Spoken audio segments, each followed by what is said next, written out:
வணக்கம். நான் உங்களின் அன்பு சகோதரி மாலதி பாலன். சாக்ரடீஸின் வரலாற்றை இன்று பார்ப்போம். மூட நம்பிக்கைகளை தகர்த்தெறிந்தவர், உன்னையே நீ அறிவாய் என்று முழங்கியவர், ஆட்சியாளர்களின் கோபத்துக்கு உள்ளாகி அவர்கள் அளித்த தீர்ப்பை ஏற்று விஷம் அருந்தி உயிர் துறந்தவர். அவர்தான் உலக புகழ்பெற்ற கிரேக்க தத்துவ ஞானி சாக்ரடீஸ்.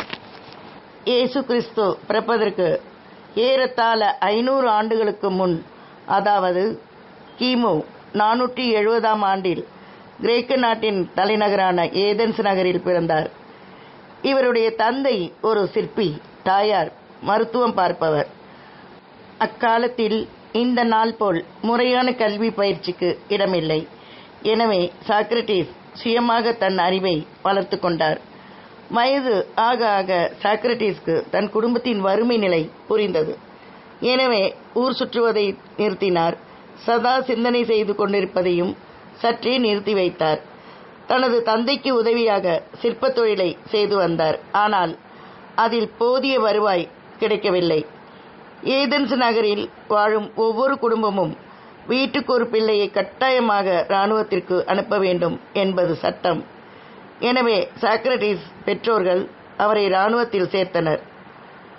குறிப்பிட்ட காலம் வரை இராணுவத்தில் பணியாற்றினார். இராணுவ வாழ்க்கை முடிந்ததும் வீடு திரும்பினார். அதன் பிறகு குறிப்பிட்ட எந்த தொழிலையும் அவர் செய்யவில்லை. காலையில் எழுந்ததும் ஊர் சுற்ற கிளம்பி விடுவார். மக்கள் கூடும் இடங்களில் நின்று கொண்டு பகுத்தறிவு பிரச்சாரம் செய்வார். அவர் சொன்னார், இவர் சொன்னார் என்று எதையும் அப்படியே ஏற்றுக்கொள்ளாதீர்கள். ஏன், எதற்காக, எப்படி என்ற வினாக்களை எழுப்பி உண்மையை அறிந்து கொள்ளுங்கள் என்பதை சாக்ரடீஸ் செய்த முக்கிய பிரச்சாரம். அவருடைய பேச்சாற்றல் ஏதென்ஸ் நகரின் இளைஞர்களை வெகுவாக கவர்ந்தது. சாக்ரடீஸின் அறிவாற்றலை உணர்ந்த பிரபுக்களும் செல்வந்தர்களும் தங்கள் பிள்ளைகளை அவரிடம் கல்வி கற்க அனுப்பி வைத்தனர். அவரிடம் பாடம் கற்ற சீடர்களில் முக்கியமானவர் பிளேட்டோ. இவரும் பிற்காலத்தில் பெரும் சாதனையாளராக உயர்ந்தார். இவருடைய நூல்கள் மூலமாக தான் சாக்ரடீஸ் பற்றி முழுமையாக அறிய முடிகிறது. சாக்ரடீஸ் 2 முறை திருமணம் செய்து கொண்டார். முதல் மனைவியின் பெயர் மெட்டன்.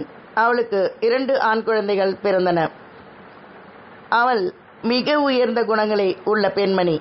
தன் கணவர் ஊர் சுற்றுவதையும் தெருக்களில் நின்று மணிக்கணக்கில் பேசுவதையும் அவள் தவறாக கருதவில்லை. தன் கணவர் சிறந்த அறிவாளி என்று பெருமை கொண்டிருந்தாள்.